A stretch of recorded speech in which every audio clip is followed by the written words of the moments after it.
L'avion atterrit à Knoxville avec 40 minutes de retard.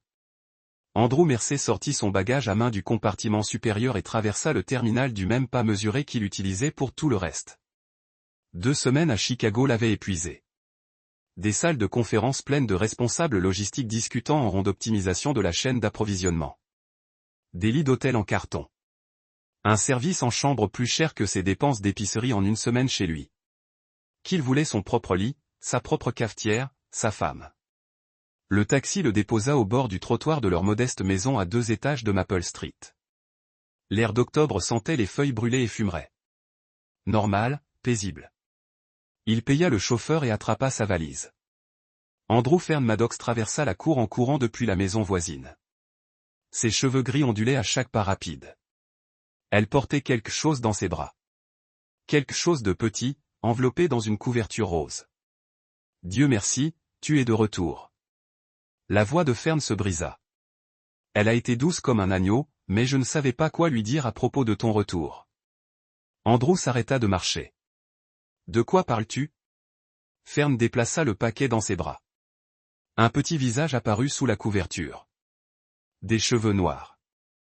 Des yeux fermés. Un bébé. Pauline a dit que tu avais besoin d'espace. Fern a dit que tu étais en colère à cause du bébé. Mais chérie, elle est belle. Elle dort et mange, c'est tout. Et quel bébé?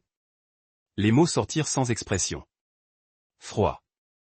Andrew sentit quelque chose se tordre dans sa poitrine. Le visage de Fern devint blanc. Oh mon Dieu! La voix de Fern se réduisit à un murmure.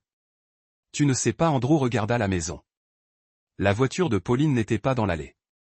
La lumière du porche était éteinte. Aucun mouvement derrière les fenêtres. Depuis combien de temps l'as-tu? Demanda-t-il. 3 jours maintenant. Pauline l'a amenée mardi matin, a dit qu'elle devait faire des courses et m'a demandé si je pouvais la garder quelques heures. Les mains de Fern tremblaient en tenant le bébé. C'était il y a 3 jours. Andrew, je ne l'ai pas revu depuis. Andrew a pris le bébé des bras de Fern. L'enfant était chaude, réelle. Elle sentait la poudre et quelque chose d'autre qu'il ne parvenait pas à identifier. Pas le parfum de Pauline, rien de familier. A-t-elle dit autre chose? Juste que vous vous disputiez à propos du bébé, que vous ne vouliez pas d'elle. J'ai pensé que vous aviez peut-être besoin de temps pour vous calmer. Fern fit teinter ses mains. Andrew, où est Pauline? Il ne répondit pas. Il se dirigea vers la porte d'entrée et essaya la poignée. Fermée. Il chercha ses clés d'une main tout en tenant le bébé en équilibre de l'autre. La serrure tourna. La porte s'ouvrit. La maison semblait vide avant même qu'il ne pénètre à l'intérieur. Andrew alluma la lumière du salon. Le canapé était toujours là. La table basse, la télévision accrochée au mur, mais des interstices laissaient voir les objets d'autrefois, la boîte à bijoux posée sur la cheminée, la photo encadrée de leur mariage, de petites choses qui s'accumulaient pour former un tout plus grand. Il porta le bébé à l'étage, dans leur chambre. La porte du placard était ouverte. La moitié des cintres était vide. Le côté de la commode de Pauline était vidé. Sa trousse de maquillage avait disparu du comptoir de la salle de bain. Le bébé remua les bras et émit un léger bruit. Il ne pleurait pas, il était juste réveillé. Andrew redescendit et déposa le bébé dans son porte-bébé sur le comptoir de la cuisine. Fur avait dû la porter. Il ouvrit le réfrigérateur, à moitié vide. Il vérifia le garde-manger. Même chose. Son ordinateur portable était posé sur la table de la cuisine, là où il l'avait laissé 2 semaines plus tôt. Il l'ouvrit et se connecta à leur compte bancaire commun. Le solde indiquait $3 716. 2 semaines plus tôt, il y avait $8 423. Andrew fixa l'écran. Il afficha l'historique des transactions. Pauline avait effectué une série de retraits. De petits montants au début. 50 par-ci, 100 par-là, puis des sommes plus importantes. 500, 1000, 3000. Le dernier retrait avait eu lieu mardi matin. $2500.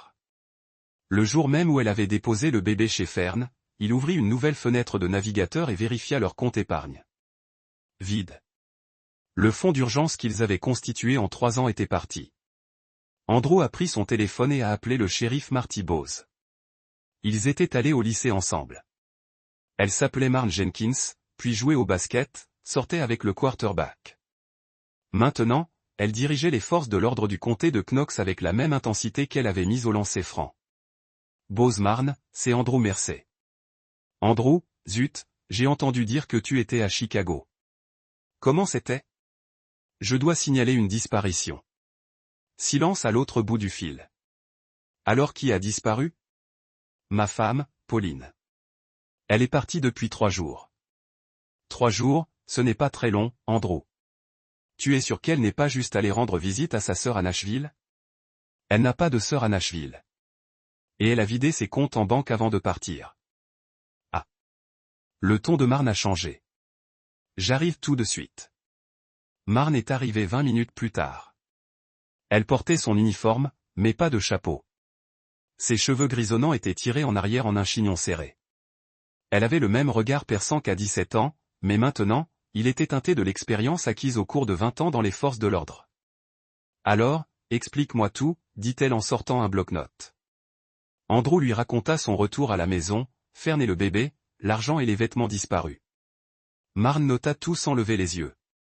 Des traces de lutte? D'effraction? Non. Elle fit ses bagages, prit son temps. YouTube avait des problèmes. Andrew regarda le bébé, endormi dans son porte-bébé. Je pensais que tout allait bien. Et le bébé? C'est le tien? Je ne sais pas, Marn haussa un sourcil. Tu ne sais pas si ta femme a eu un bébé? J'ai beaucoup voyagé pour le travail. Si elle était enceinte, elle ne me l'a pas dit. Quand avez-vous été ensemble pour la dernière fois? Andrew y réfléchit. Vraiment. Il y a 4 mois, peut-être 5. Et le bébé a l'air de quel âge tu penses? Je n'y connais rien au bébé. Marn s'approcha du porte-bébé et baissa les yeux vers l'enfant endormi.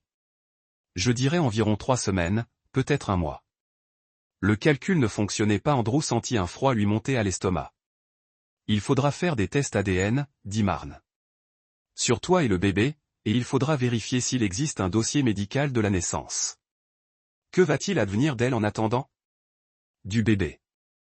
Les services sociaux devront intervenir, à moins que vous ne souhaitiez en obtenir la garde temporaire. Andrew regarda à nouveau le bébé. Elle avait été utilisée comme une arme, lâchée comme une ordure quand Pauline avait décidé de s'enfuir, mais elle était là, bien réelle, respirant. Je vais la prendre. Le lendemain matin, Andrew était assis dans la salle d'attente des services sociaux du comté de Knox, le bébé sur ses genoux. Elle s'est réveillée 3 fois pendant la nuit. À chaque fois, il a réussi à la nourrir avec un lait maternisé que Fern avait apporté, à changer sa couche, à la bercer pour la rendormir.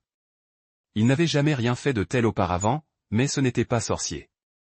Linda, l'assistante sociale, était une femme mince, au regard bienveillant et aux mains fatiguées.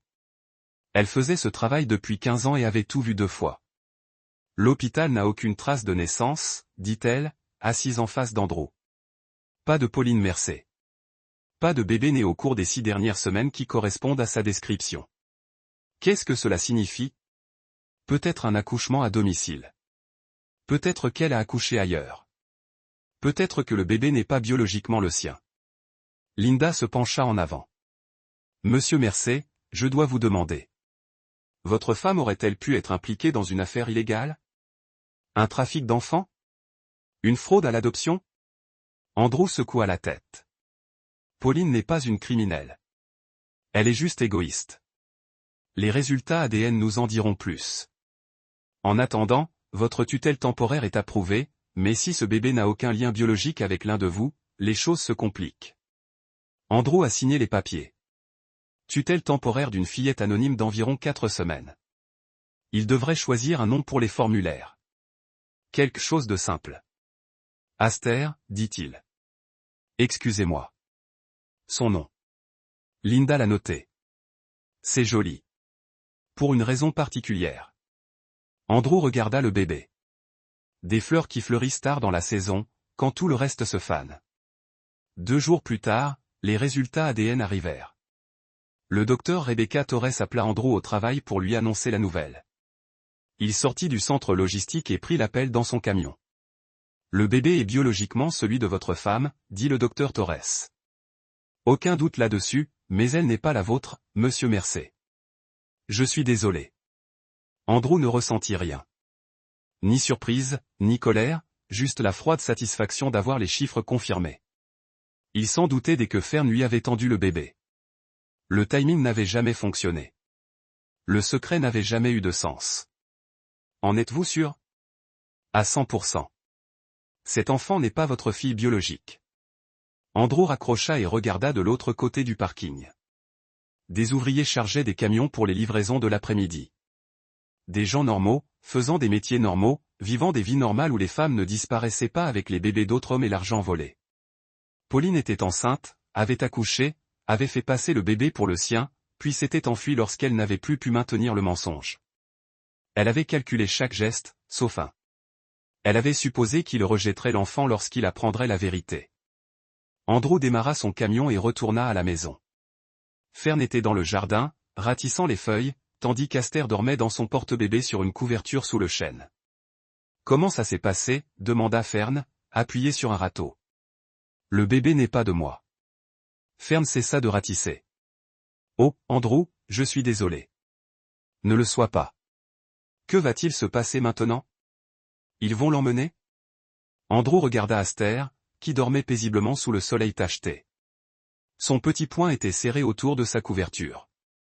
Elle avait pris du poids depuis le départ de Pauline. Ses joues étaient plus pleines. Son teint était meilleur. Pas si j'y peux rien. Il appela Linda et lui annonça les résultats. Elle resta silencieuse un long moment. Andrew entendit des papiers froissés en arrière-plan. Une sonnerie de téléphone dans un autre bureau. Le bruit d'un système essayant de gérer une situation qui ne correspondait pas aux normes. Cela change la donne. Elle a finalement dit, le père biologique a des droits. Il va falloir essayer de l'identifier. Et si je voulais l'adopter? Monsieur Mercer, ce bébé n'est pas de votre responsabilité. Vous avez déjà fait plus que ce que l'on pouvait espérer.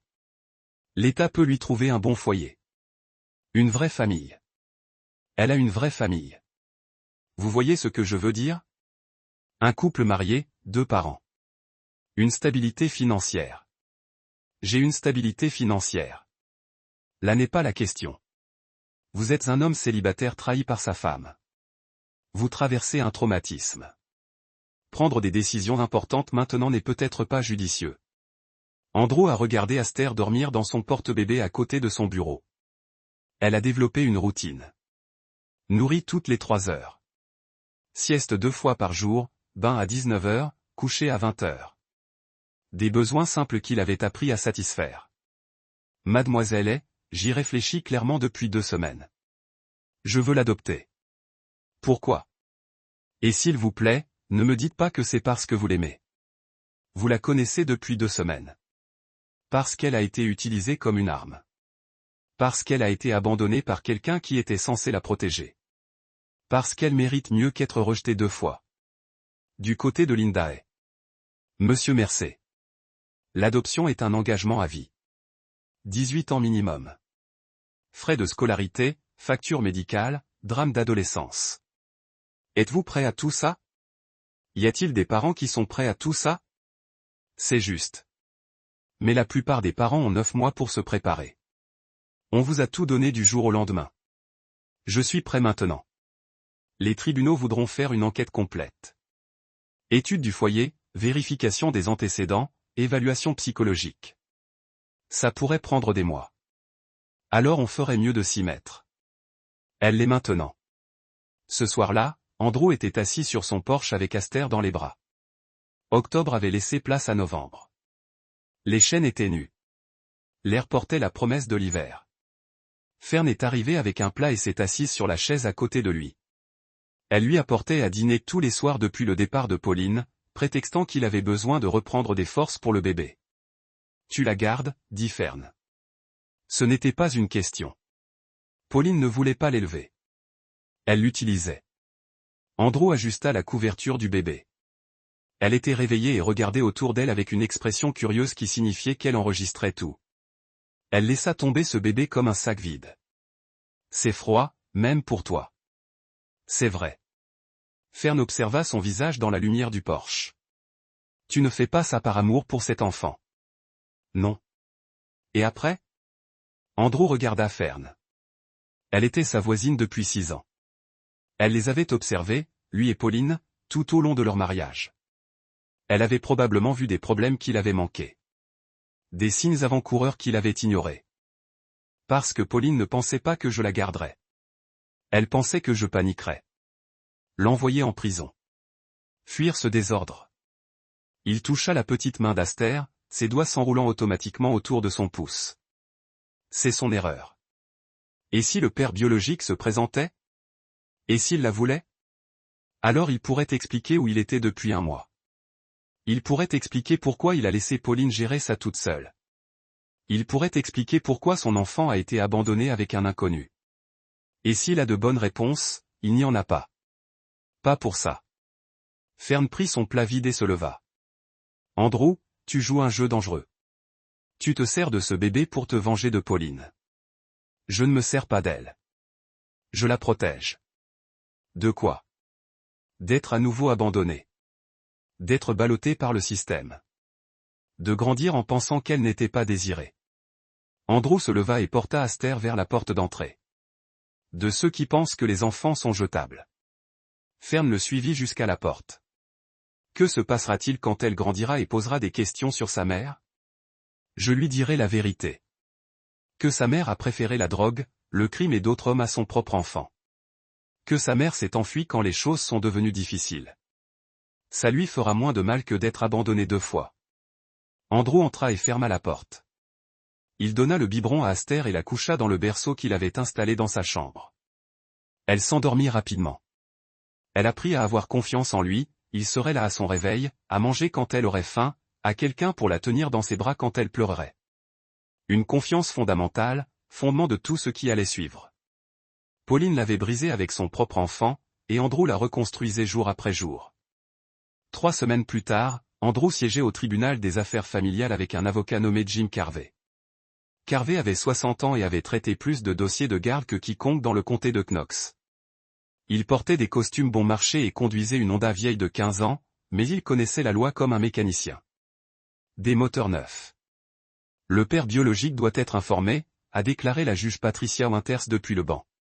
Nous ne pouvons pas procéder à l'adoption tant que nous n'aurons pas fait des efforts raisonnables pour l'identifier et le contacter.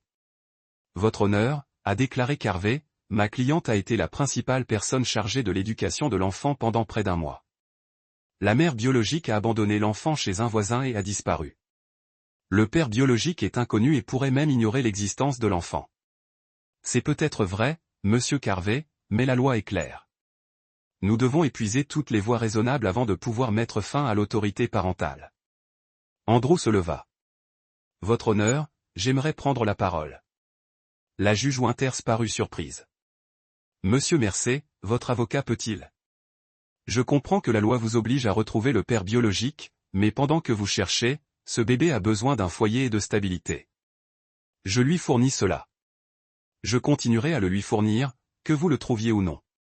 La juge Winters observa Andrew un long moment. Monsieur Mercer, l'adoption est un engagement juridique sérieux. Êtes-vous certain de vouloir assumer cette responsabilité? Oui, votre honneur. Même si l'enfant n'est pas biologiquement le vôtre, surtout parce qu'elle ne l'est pas. La juge haussa un sourcil, mais ne demanda pas de précision. Elle accorda à Andrew le maintien de la tutelle temporaire, avec un réexamen prévu dans 60 jours. Devant le tribunal, Carvey secoua la tête. C'était risqué. Les juges n'aiment pas que les gens parlent sans leur avocat. Elle avait besoin de l'entendre de ma bouche. Que voulais-tu dire par, surtout parce qu'elle n'est pas la tienne? Andrew ajusta le siège auto d'Aster.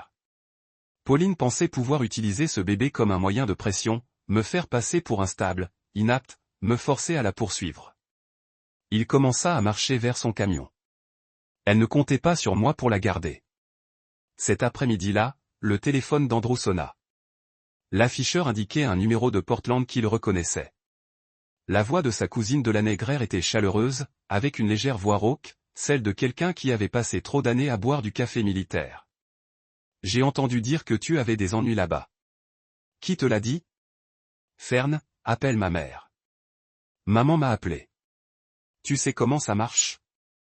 Delaney marqua une pause. Tu as besoin d'aide pour retrouver ta femme. Andrew gara son allée et coupa le moteur. Ce n'est plus ma femme. C'est ce que j'espérais que tu dirais. Je peux être là demain. Delaney arriva le lendemain soir avec un sac d'ordinateur portable et un sac de sport qui semblait avoir servi pendant 3 périodes. Elle était plus grande que dans les souvenirs d'Andrew. Mince, le regard perçant, ses tempes grisonnantes la faisaient paraître plus de 31 ans. Alors, voici la fameuse Aster, dit-elle en regardant le bébé endormi dans son porte-bébé. Elle n'est pas célèbre. Elle est de notre famille. Fern la qualifie de bébé miracle. Elle dit que tu es un père naturel. Fern exagère. Delaney installa son ordinateur portable sur la table de la cuisine d'Andrew et ouvrit 3 applications différentes. Dis-moi tout ce que tu sais sur la disparition de Pauline. Commence par l'argent. Andrew lui expliqua la chronologie, la conférence, le retour à la maison, l'argent disparu, les résultats ADN. Delaney tapait des notes tout en parlant. Elle a vidé les comptes mardi matin, dit Delaney, affichant des relevés bancaires sur son écran. Puis plus rien. Aucune activité de carte de crédit. Aucun retrait au distributeur.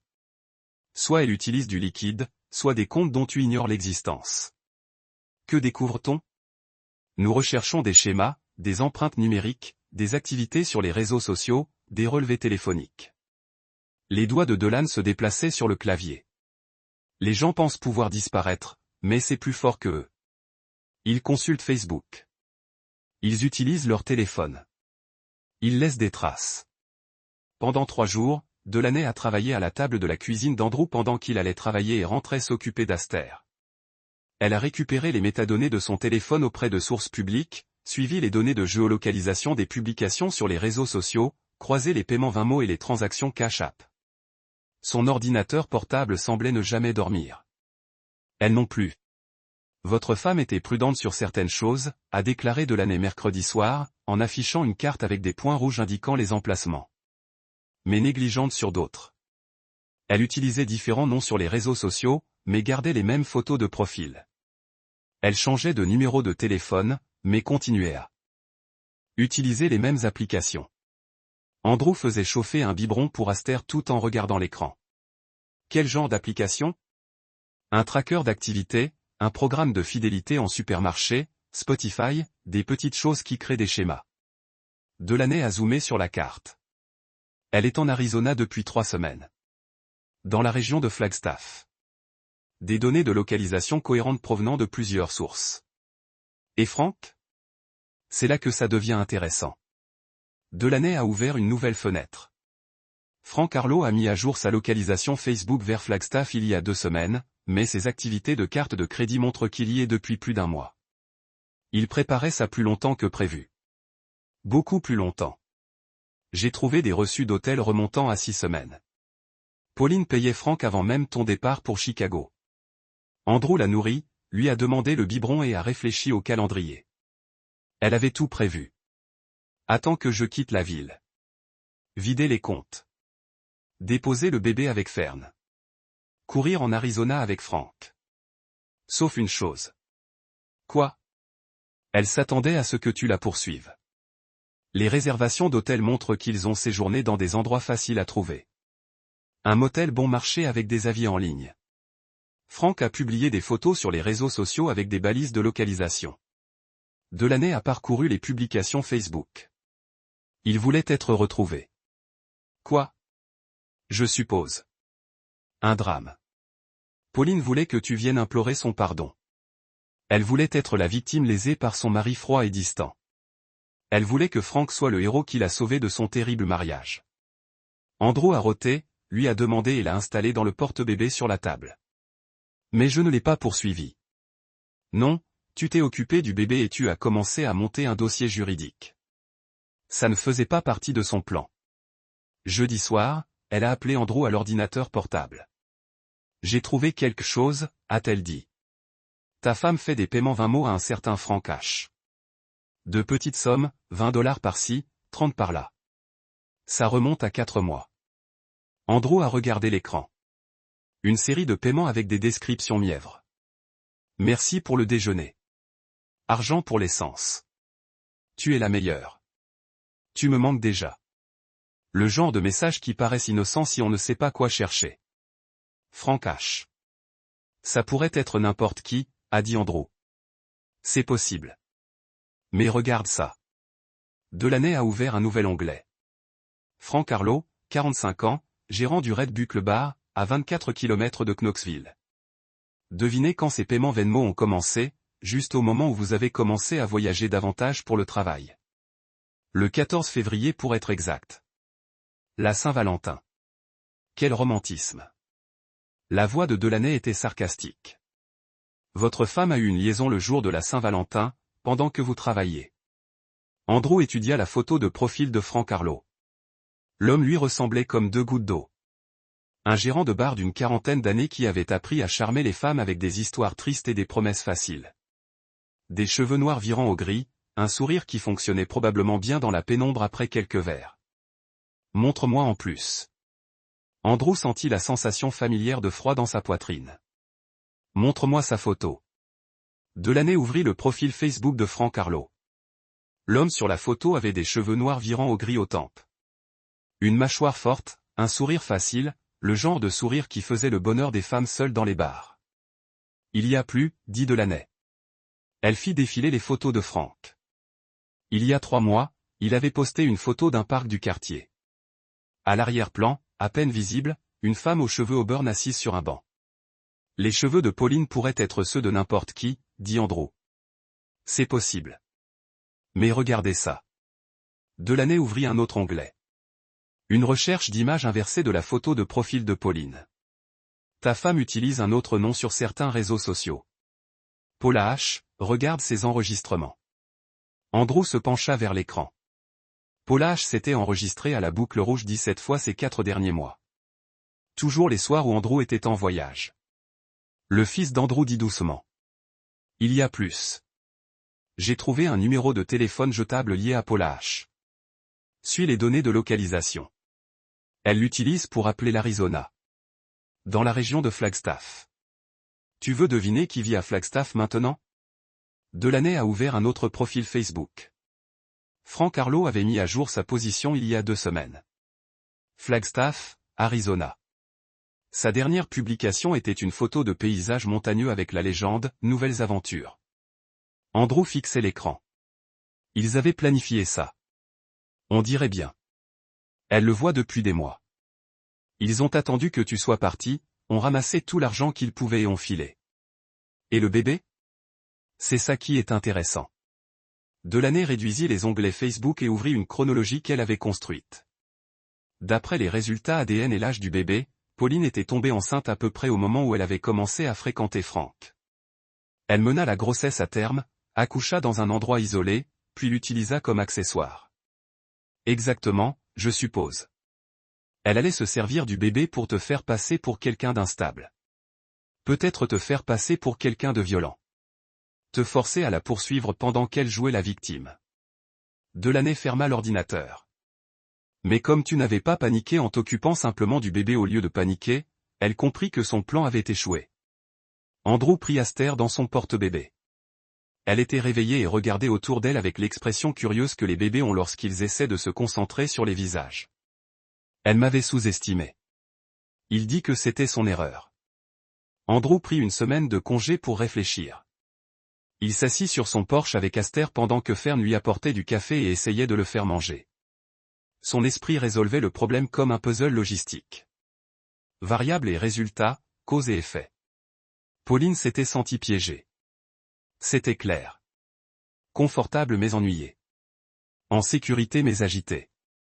Elle avait épousé un homme qui lui apportait stabilité, mais pas excitation. Elle avait troqué sa carrière d'enseignante contre des tâches ménagères et s'était retrouvée vide.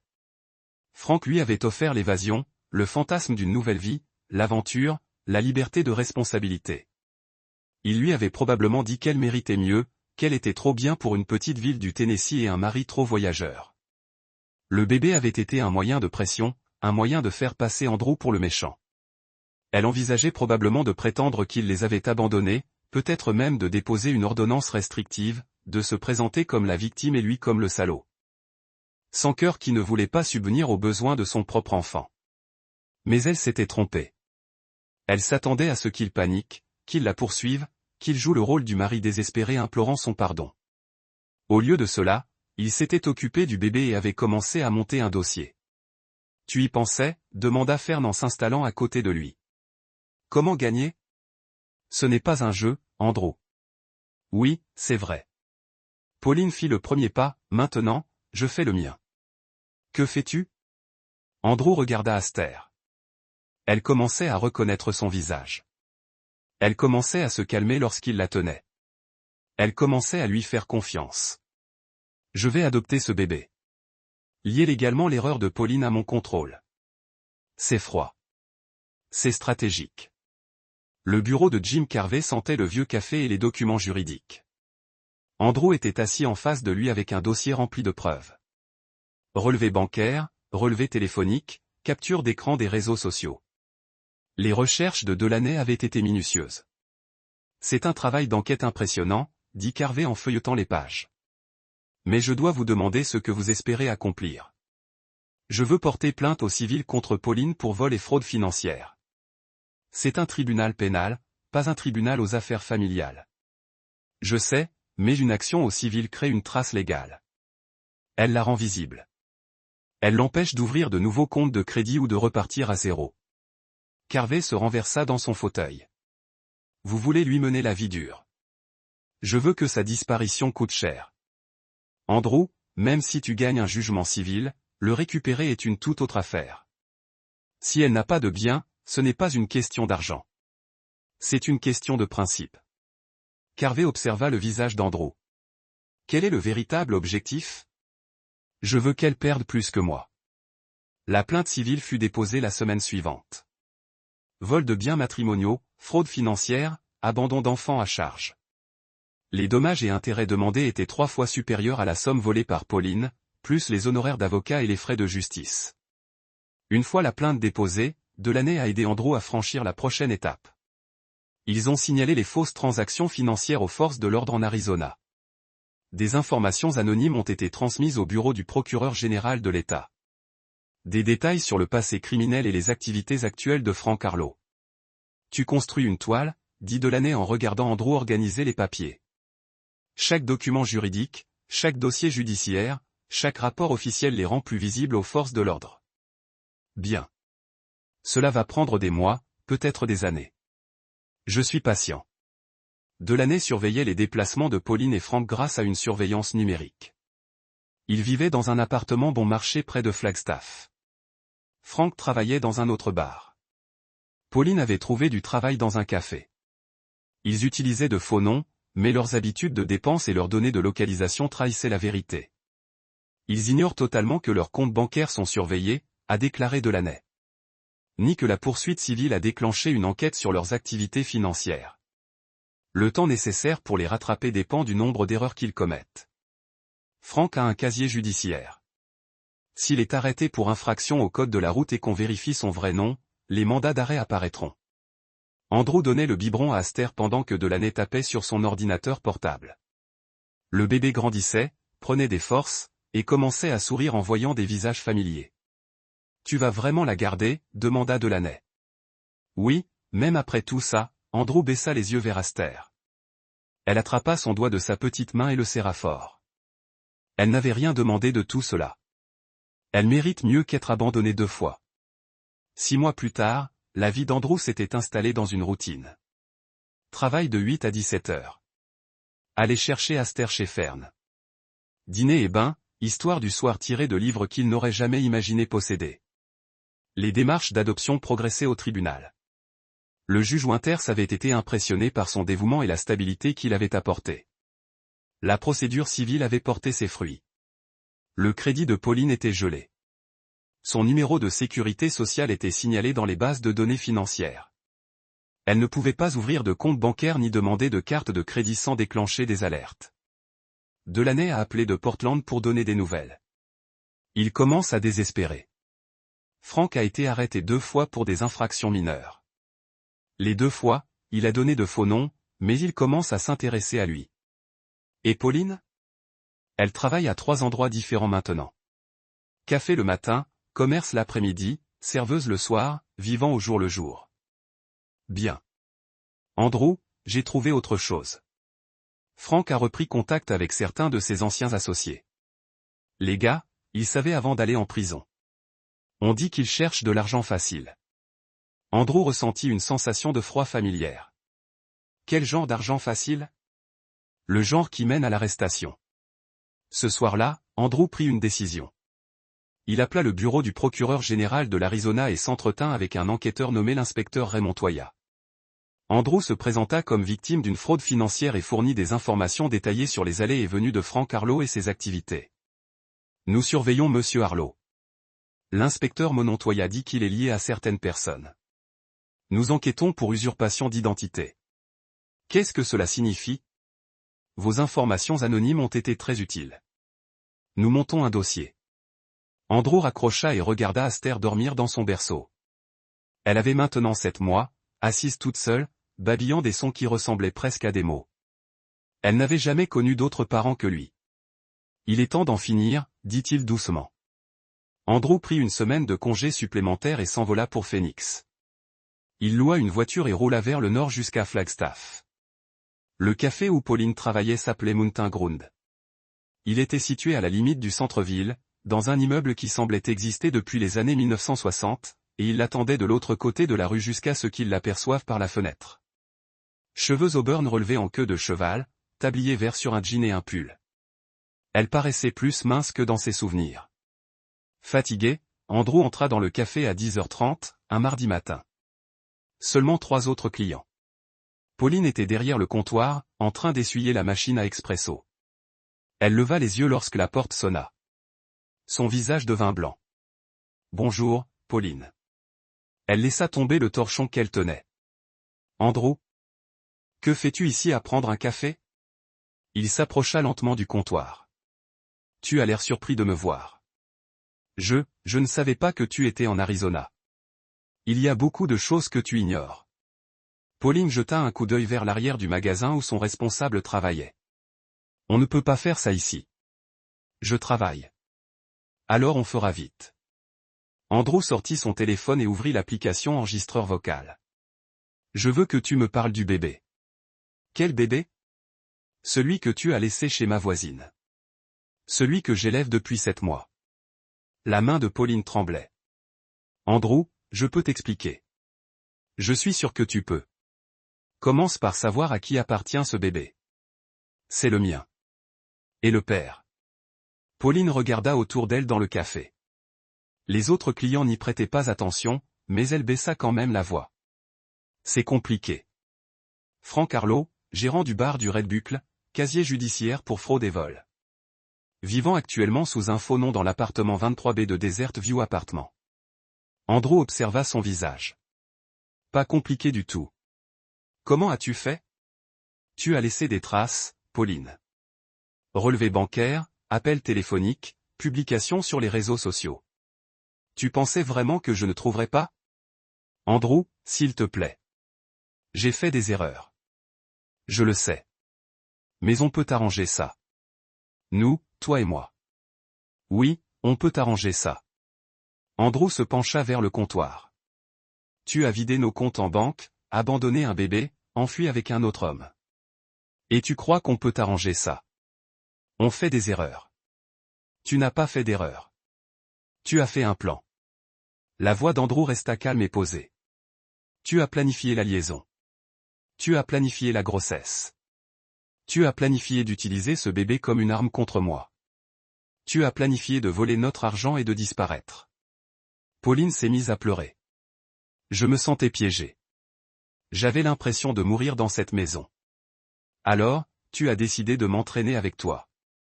Non, je voulais juste que tu veuilles que je te coure après, que je te supplie de revenir jouer le rôle du mari désespéré qui ne pouvait pas vivre sans toi. Andrew a mis son téléphone dans sa poche, mais je ne t'ai pas couru après, n'est-ce pas ? Andrew, s'il te plaît. J'ai gardé le bébé. J'ai déposé une demande d'adoption. J'ai construit une vie sans toi. Il s'est éloigné du comptoir. Tu as laissé la mauvaise personne debout. Pauline s'est essuyé les yeux avec son tablier. Que veux-tu ? Je veux que tu comprennes que tu as perdu définitivement. Andrew s'est tourné vers la porte et je veux que tu saches que je ne suis pas là pour te reprendre. Je suis là pour m'assurer que tu perdes plus que moi. Il sortit du café et se rendit au commissariat. L'inspecteur Raymond Toya était un homme trapu aux cheveux gris et au regard perçant. Il travaillait dans la criminalité financière depuis 12 ans et avait développé un instinct pour repérer les affaires sur le point d'éclater. « Monsieur Mercé », dit-il en serrant la main d'Andrew. « Merci d'être venu. L'enregistrement vous a-t-il été utile ? » « Très utile. Votre femme a avoué des faits de fraude financière et d'abandon d'enfants. Mais nous avons des problèmes plus graves maintenant. » Monontoya conduisit Andrew dans une salle de conférence où l'attendait une autre inspecteur. L'inspectrice Sarah Chin, du département de police de Phoenix. Elle avait un ordinateur portable ouvert et des dossiers étalés sur la table. Monsieur Harlow a été très occupé. L'inspecteur Chin a déclaré, nous l'avons arrêté hier soir pour violation de ses conditions de liberté conditionnelle. Il s'avère qu'il a organisé une escroquerie à la carte de crédit avec 3 autres individus. Usurpation d'identité, achat frauduleux, blanchiment d'argent. Quel est le rapport avec Pauline ? Elle l'a aidé. Consciemment ou non, nous ne le savons pas encore, mais elle a utilisé des cartes de crédit volées pour effectuer des achats. Sa signature figure sur les reçus. Son visage est visible sur les caméras de sécurité. Andrew a senti quelque chose bouger dans sa poitrine. Quelle est la gravité de la situation ? Les accusations fédérales sont graves. L'inspecteur Monontoya a déclaré que l'usurpation d'identité est passible d'une peine minimale de 2 ans. Compte tenu du casier judiciaire de son mari et de la fraude financière que vous avez documentée, elle risque entre 5 et 7 ans de prison minimum. Que se passe-t-il maintenant ? Nous l'arrêtons. Elle est mise en examen. Audience de mise en liberté sous caution. Procès. L'inspecteur Chin a fermé son ordinateur portable. Monsieur Harlow essaie déjà de conclure un accord. Il veut coopérer en échange d'une réduction de peine. Il va témoigner contre elle. Déjà. Elle nous a fait une déposition complète ce matin. Elle dit que tout était son idée. L'inspecteur Monontoya secoua la tête. La loyauté chez les voleurs n'est plus ce qu'elle était. Andrew retourna à Phoenix ce soir-là et prit un vol de nuit pour Knoxville. Il atterrit à 6 heures du matin et se rendit directement chez Fern pour récupérer Aster. « Comment ça s'est passé ?» demanda Fern en lui tendant le bébé. « Mieux que prévu. » Aster lui tendit les 2 mains vers le visage. Elle apprit à dire « Dada » pendant son absence. C'était probablement juste du babillage, mais Fern insista sur le fait que c'était intentionnel. Et après ? On attend. 3 jours plus tard, l'inspecteur Monontoya a appelé pour annoncer la nouvelle. Pauline avait été arrêtée et inculpée de plusieurs crimes, usurpation d'identité, fraude électronique, blanchiment d'argent et mise en danger d'enfants. La caution avait été fixée à 50 000 $, une caution qu'elle ne pouvait pas payer. Elle demande un avocat commis d'office. L'inspecteur Monontoya a déclaré qu'elle plaiderait probablement non coupable et espérerait une négociation de peine. Quelles sont ses chances avec le témoignage de Frank Harlow contre elle ? Pas très bonnes. Nous avons des dossiers financiers, des images de vidéosurveillance, des aveux enregistrés. C'est un dossier solide. Andrew a raccroché et a regardé Aster. Elle était assise dans sa chaise haute, mangeant des morceaux de banane avec les doigts, indépendante, concentrée, déterminée à se nourrir seule même si la moitié de la nourriture finissait par terre. « On dirait qu'il n'y a que toi et moi », a-t-il dit. Le procès a duré 3 semaines. Andrew n'était pas présent, mais il a suivi l'actualité en ligne. Le Knoxville News Sentinel publiait des mises à jour quotidiennes. Une femme de la région est accusée au niveau fédéral d'usurpation d'identité. Le gérant de la grange témoigne contre son ancien amant dans une affaire de fraude. Un bébé abandonné au cœur d'un procès pour crime financier. L'avocat commis d'office de Pauline, un homme à l'air fatigué nommé Robert Garcia, a tenté de faire valoir qu'elle avait été manipulée par Frank Harlow, victime de violences psychologiques et de coercition. Il l'a dépeinte comme une femme au foyer naïve, séduite et exploitée par un criminel endurci. Frank Harlow a témoigné à charge le 14e jour. Il portait une combinaison orange et des menottes. Ses cheveux étaient plus courts et plus gris que sur ses photos Facebook. La prison l'avait vieilli. Il a déclaré au jury que Pauline avait participé volontairement à tous les crimes. Qu'elle avait elle-même suggéré certaines des fraudes. Qu'elle avait hâte de commencer une nouvelle vie avec de l'argent volé. Elle voulait rompre son mariage. Frank a témoigné que son mari était froid et contrôlant.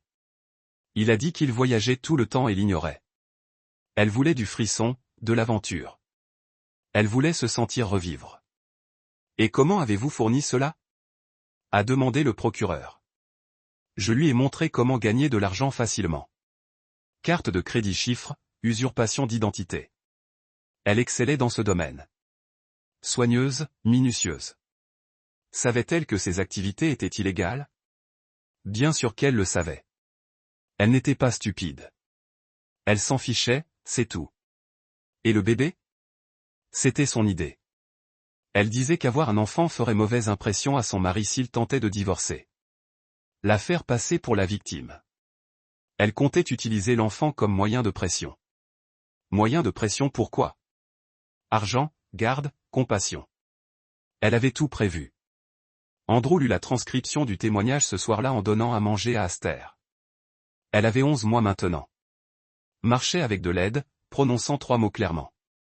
Dada mort et no. Elle avait désormais un avis sur la nourriture. Adorait les bananes. Détestait les petits pois. Jetait des chariots par terre après avoir fini de manger. Le jury délibéra pendant 6 heures et rendit des verdicts de culpabilité pour tous les chefs d'accusation. La juge Maria Santos condamna Pauline à 9 ans de prison fédérale. Sans possibilité de libération conditionnelle pendant les 4 premières années. Andrew lut les nouvelles en donnant à manger après le dîner. Le titre du Knoxville News Sentinel disait « Un ancien enseignant condamné à 9 ans de prison pour usurpation d'identité ». En dessous, un titre plus court, le mari obtient la garde exclusive d'un bébé abandonné. Il montra à Aster la photo d'elle prise il y a 11 mois dans un article. Un petit bébé dormait dans un porte-bébé. Elle regarda la photo avec un léger intérêt, puis se remit à jeter des chariots par terre.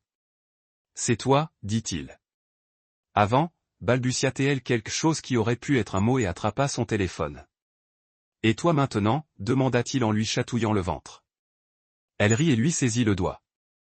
Une poigne ferme, une expression déterminée, rien à voir avec le bébé sans défense que Pauline avait abandonné. Son téléphone sonna. Félicitations, Jim Carvey. L'avocat a déclaré que l'adoption était définitive. Le juge Winters a signé les papiers cet après-midi. Aster est légalement ta fille. Andrew regarda le bébé dans sa chaise haute. Elle essayait d'attraper des petits pois avec ses doigts et était frustrée lorsqu'il roulait. Lorsqu'elle réussit enfin à en attraper un, elle l'examina attentivement avant de le mettre dans sa bouche. Merci. Il y a autre chose. Les droits parentaux de Pauline ont été officiellement retirés. Elle ne peut pas contester l'adoption. Elle ne peut pas revendiquer la garde, même après sa sortie de prison. Bien. Le tribunal a été impressionné par votre stabilité et votre engagement. La juge Winters a déclaré n'avoir jamais vu un dossier d'adoption aussi complet. Les rapports d'études du foyer, les références morales, les dossiers financiers. Tout dressait le portrait d'un homme qui avait offert un foyer sûr et stable à un enfant qui en avait besoin. Andrew a vu Aster faire pipi et s'applaudir avec succès. Elle méritait la stabilité. Il y a encore une chose. L'avocat de Pauline a fait appel. Ils affirment qu'elle n'a pas été correctement représentée. Que le témoignage de Frank Harlow a été extorqué. Cela fonctionnera-t-il? J'en doute. Les preuves étaient accablantes, mais les appels peuvent prendre des années à se régler. Peu importe. Elle ne sortira pas de sitôt, de toute façon. Ce soir-là, Delaney a appelé de Portland. Il a vu la nouvelle. 9 ans. C'est une peine sérieuse. Elle l'a mérité. Comment te sens-tu? Andrew réfléchit à la question. Satisfait. Insatisfaite. Elle avait parié sur un homme qui court. Elle avait oublié. Moi, je ne cours jamais. Delaney resta silencieuse un instant. Tu as gagné, cousin. De façon permanente. Je sais. 6 mois plus tard, Andrew était assis sur un banc au parc Lakesor et regardait Asa jouer dans le bac à sable. Elle marchait maintenant d'un pas assuré et avait développé des opinions bien arrêtées sur les jouets qui lui appartenaient. Intrépide et curieuse, elle ignorait complètement que sa mère biologique purgeait une peine de prison fédérale. Le parc était bondé pour un samedi matin. Des familles avec enfants, des joggeurs sur le sentier autour du lac, des promeneurs de chiens et des cyclistes, des gens normaux vivant une vie normale. Andrew venait ici tous les week-ends maintenant. Aster adorait le bac à sable et la balançoire. Elle avait appris à monter les marches du petit toboggan toute seule. J'ai bien regardé? Aster brandit un seau rempli de sable et le vida avec une fierté évidente. Bravo, s'applaudit-elle avant de se remettre à creuser, indépendante et déterminée. Elle avait hérité de l'entêtement de Pauline, mais rien de son entêtement. Besoin de drame ou d'attention. Peut-être que ça changerait avec l'âge. Peut-être pas, monsieur Mercé. Andrew leva les yeux et vit le shérif Marne Bose s'approcher. Elle portait des vêtements civils et tenait une tasse de café du stand, un jean et un sweatshirt de volontaire du Tennessee. Hors service, mais elle se tenait toujours avec l'autorité de quelqu'un habitué à diriger. Ça te dérange si je m'assois? Pays libre? Marne s'installa sur le banc à côté de lui et regarda Aster s'efforcer de remplir son seau. Une jolie petite fille. Elle a l'air heureuse. On lui a parlé du procès. 9 ans, c'est long. Pas assez. Marne sirota son café et étudia le profil d'Andrew. Tu as géré ça mieux que je ne l'espérais. Que veux-tu dire? La plupart des hommes dans ta situation seraient devenus fous, auraient fait une bêtise, seraient allés en Arizona, auraient confronté leur petit ami, auraient proféré des menaces et se seraient fait arrêter. Elle fit un geste vers Aster. Tu es resté calme, méthodique, tu as monté un dossier au lieu de chercher à te venger. Andrew a soulevé Aster lorsqu'elle s'est approchée en trottinant pour lui montrer une poignée de sable. J'ai eu le temps de réfléchir. C'est tout ce que j'ai jamais fait. Besoin. Que se passera-t-il quand elle sortira? Pauline, je veux dire, elle ne sera pas un problème. Comment en être sûr? Andrew s'installa dans un bac à sable et la regarda. Retournez creuser. Elle trouva une petite pelle en plastique qu'un autre enfant avait laissée derrière elle et s'en servait pour déplacer du sable d'un seau à l'autre. Concentrée et méthodique parce qu'elle aura 42 ans, un casier judiciaire et sans argent parce que Frank Carlo sera sorti d'ici là. Et elle saura qu'il l'a trahi parce qu'elle comprendra que j'ai gardé la seule chose qu'elle pensait pouvoir utiliser contre moi. Le bébé, ma fille. Marne se leva et jeta sa tasse de café vide dans une poubelle à proximité. Tu es un homme dur, Andrew Mercé. Je suis un homme juste. Pauline a eu exactement ce qu'elle méritait. Et le pardon? Allez de l'avant. Laissez aller la colère. Andrew regarda Aster empiler soigneusement du sable dans son seau. Patiente et réfléchie, travaillant vers un objectif qu'elle seule comprenait. Je ne suis pas en colère. La colère est une émotion. C'était un problème qui devait être résolu. Et maintenant, c'est réglé. Maintenant, c'est réglé. Marne est partie sans dire au revoir. Andrew comprenait. Les forces de l'ordre s'occupaient de victimes qui réclamaient justice et de coupables qui méritaient d'être punis. Elle ne savait pas quoi faire de quelqu'un qui avait démantelé son ennemi avec seulement de la patience et des formalités administratives. Alors que le soleil se couchait sur Knoxville, Andrew rangea les jouets d'Aster et la porta jusqu'à son camion. Elle s'endormit sur le siège de sa voiture avant qu'il n'atteigne la maison. Il la porta à l'intérieur et la mit au lit sans la réveiller. La maison était calme, paisible, rien à voir avec le chaos et la trahison d'il y a 18 mois. Andrew se prépara une tasse de café et s'assit à la table de la cuisine où Delaney avait monté son dossier contre Pauline, où il apprit la vérité sur Frank Carlo, où il planifia sa réponse méthodique à leur trahison. Il sortit son téléphone et regarda des photos d'Aster.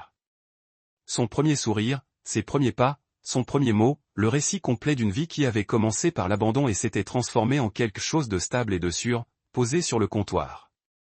Une pile. Parmi les courriers reçus figurait une lettre de la prison fédérale d'Arizona. C'était la première tentative de Pauline pour la contacter depuis son arrestation. Andrew l'ouvrit et lut 3 pages d'excuses et d'explications manuscrites. Elle était désolée. Elle avait commis des erreurs. Elle voulait voir Aster. Elle voulait faire partie de la vie de sa fille à sa sortie. Andrew relut la lettre 2 fois, puis la déchira en petits morceaux et la jeta à la poubelle. Certaines erreurs étaient impardonnables. Certains choix étaient irréversibles. Certains ponts, une fois brûlés, le restaient à jamais. Pauline avait commis une erreur de jugement cruciale. Elle avait supposé qu'Andrew réagirait émotionnellement. Qu'il la poursuivrait, s'effondrerait ou implorerait sa clémence. Elle avait bâti tout son plan sur l'hypothèse de sa faiblesse. Qu'elle s'était trompée sur tout le reste. Torte sur la loyauté de Frank. Torte sur les conséquences juridiques. torde sur sa capacité à disparaître et à prendre un nouveau départ. Mais surtout, elle s'était trompée à propos du bébé. Aster n'était ni une arme, ni un outil, ni un fardeau. C'était une personne qui méritait mieux que d'être abandonnée. 2 fois. Andrew lui avait offert stabilité, sécurité et la promesse qu'elle ne servirait jamais de levier contre qui que ce soit. Demain, il irait travailler, irait chercher Aster chez Fern, préparerait le dîner, lui donnerait un bain et lui lirait une histoire avant de se coucher. La même routine qu'ils avaient suivie pendant plus d'1 an. La même routine qu'ils suivraient pendant des années. Pauline était partie.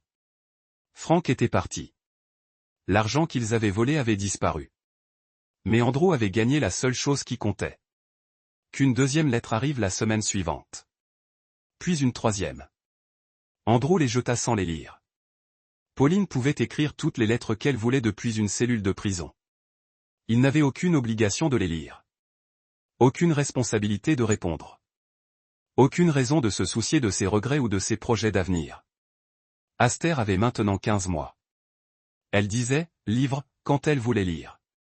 Elle disait « lève-toi » quand elle voulait être prise dans ses bras. Elle disait « non » quand elle n'aimait pas sa nourriture. Une communication simple, des besoins clairs, des émotions sincères.